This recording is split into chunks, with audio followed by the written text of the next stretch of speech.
this video, we're going to discuss two matters, two issues. First, reserve upgrades. What are the expectations that you should have based on the model when you do your updating, when you add another calendar year's worth of data? And the other issue is how do you expect your ultimates to change when you add next calendar year's data? And in order to assess this, we actually introduce two new statistics.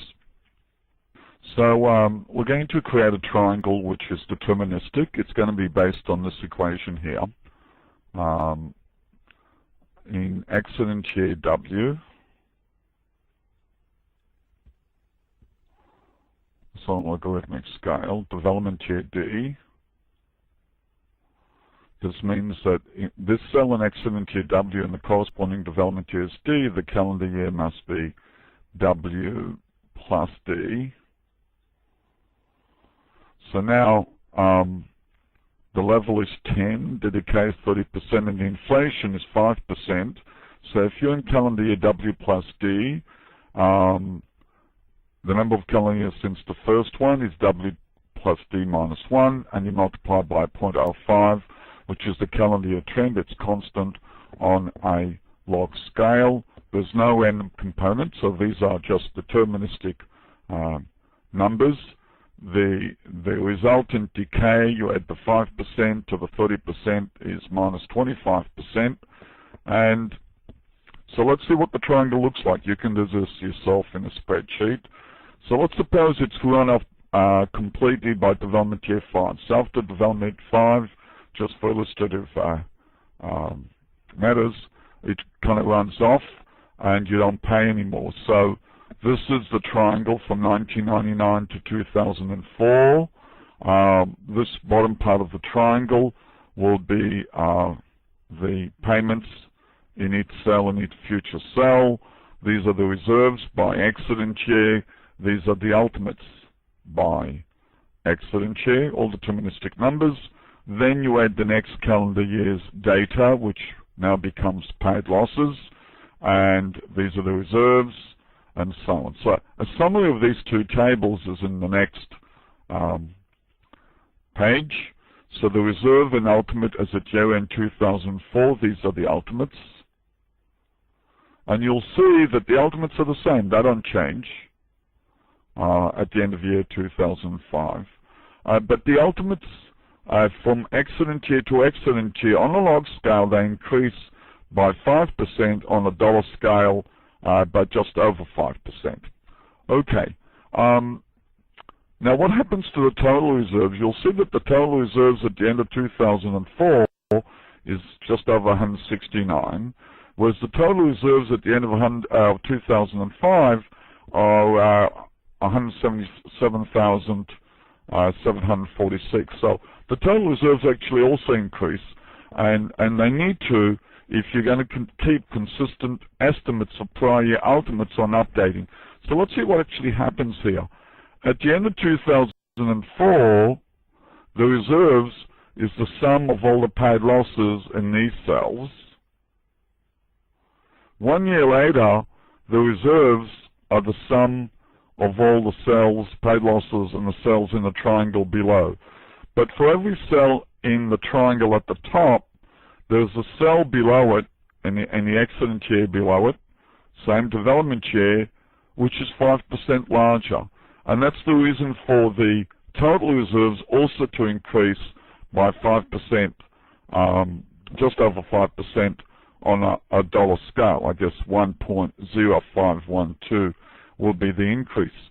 So when you do your updating and you add another calendar year, you actually pay for that year. That means the reserves for each one of these accident years, prior accident years, is less, but your estimates of ultimates remain consistent, provided you keep on forecasting on that 5% trend. But then, because you're adding a calendar year, if you write the same business with the same exposure, the exposure doesn't change. You also have to reserve for a new year. And you do remember that a calendar year trend also projects along the accident years. So if you do your updating and you maintain the same assumption of the trend going forward, you'll have consistent estimates of prior year ultimates, and your total reserves will go up depending on that trend. So if that trend is 5%, the total reserves will go up by 5%, assuming your exposure for the next accident year doesn't change. So now we also have an idea how to maintain consistent estimates of prior year on ultimates. And that is the assumption going forward, the trend assumption has to be the same. If the trend assumption changes statistically, then you will not obtain consistent estimates of prior year ultimates. So let's go to a study that we're pretty familiar with. So we'll go to a study, if you might remember, triangle group ABC. Just run the model quickly. It's either model good or M1, M4, and M6. They're all the same. So run the model good. And the last calendar year's trend is 16.91%. Now, let's do the forecasting, assuming now that the trend actually continues. You might remember that in the previous video, if this trend change was due to new legislation, we kind of reverted to the old trend of 6.52%. In fact, if you go to load, those scenarios are still there. We decided that, for instance, a conservative scenario we thought would be default trend for 1 year, then reverts to the old trend, and so on. Let's just do the forecasting, but before we do, go to Future Parameters tab in the Forecast dialog box and click on Estimate Statistics conditional on the next calendar period. So click on OK. And now go to Forecast Summaries, and you'll see some new statistics. These are the two new statistics conditional on next calendar year's period. Okay, let's focus first of all on what assumptions that we made going forward. Well, if you go to you're in the Forecast Summaries tab, Forecast Settings. If you go to Future IOTAs, we assume that the 16.91% plus minus 0.74% continues to the future. Now go back to the Accident Years tab here on the top left. Let me just change the size, Accident Years tab, and so on. Okay, now at the end of 87, for the accident year 1987, we have an ultimate of 3.4 million and a standard deviation of 108,000.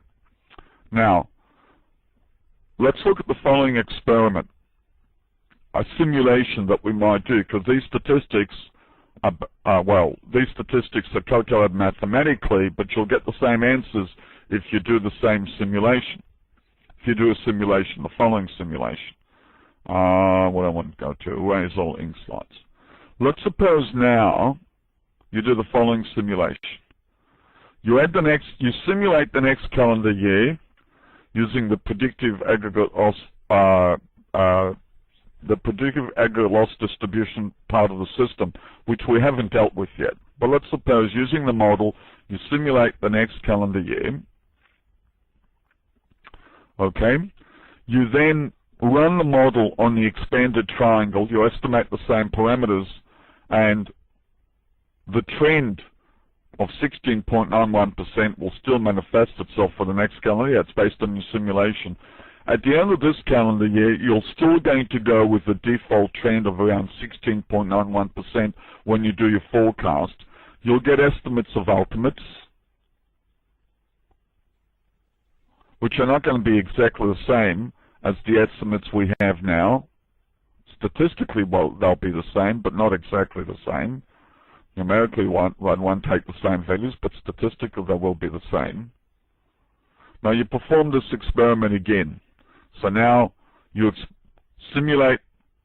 do another simulation of these values for the next calendar year for each cell, expand the triangle using these new simulated values, re-estimate the model. You still have one parameter here. Do a forecast of the future, calculate your ultimates. And let's suppose you're going to do something like that, say 100,000 times. if you take the mean value of all these ultimates by accident here of the 10,000 simulations, it'll equal very close to 3.460499. However, if you take now the standard deviation, if you take out now the standard deviation of these mean ultimates conditional on next calendar year's data, it's going to be 92,343.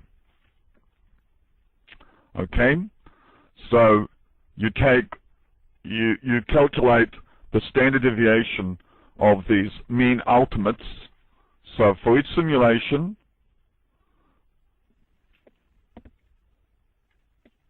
oops, how do we do this?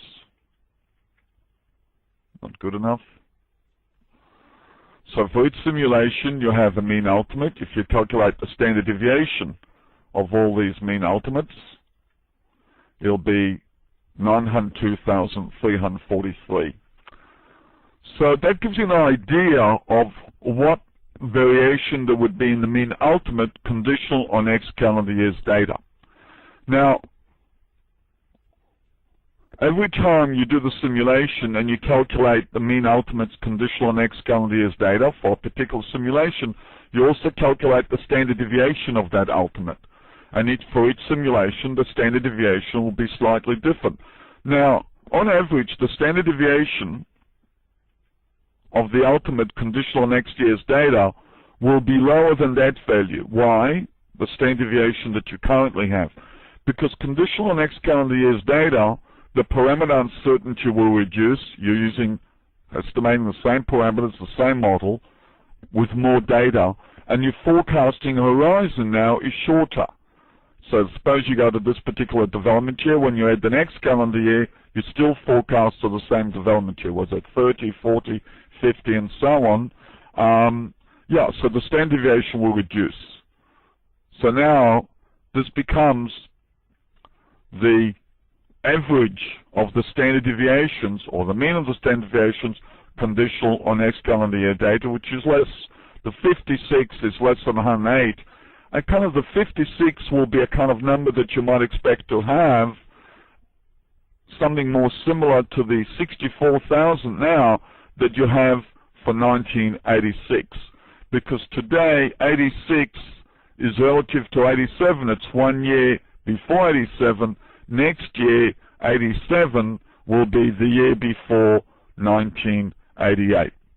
So these statistics give you some idea of how the ultimates will change conditional on next year's data.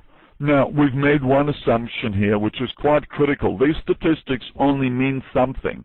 Their interpretation is what I've just given you, provided that when you add the next calendar year, real data, that trend of 16.91%, statistically, that doesn't change. And then when you do the forecasting beyond that calendar year, at the end of next year, you still use that assumption. Okay?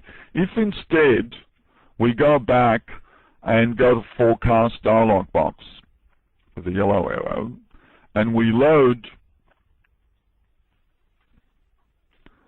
this assumption, default 1 year, then old trend. Let's do that one. Let's go to future parameters. Click on estimate statistics, conditional next calendar period. Okay. Go to forecast summary. These statistics now refer to something else, now a completely different set of assumptions. Let's go to forecast settings. Let's go to, well, we're at the future iota. Let's look at this assumption now. Let me remove all this. Now we're assuming that we have 16.91% for the next calendar year, and thereafter it's the old trend. What was that? 6.52%. So that's about 16.9 plus minus something. That's 6.52.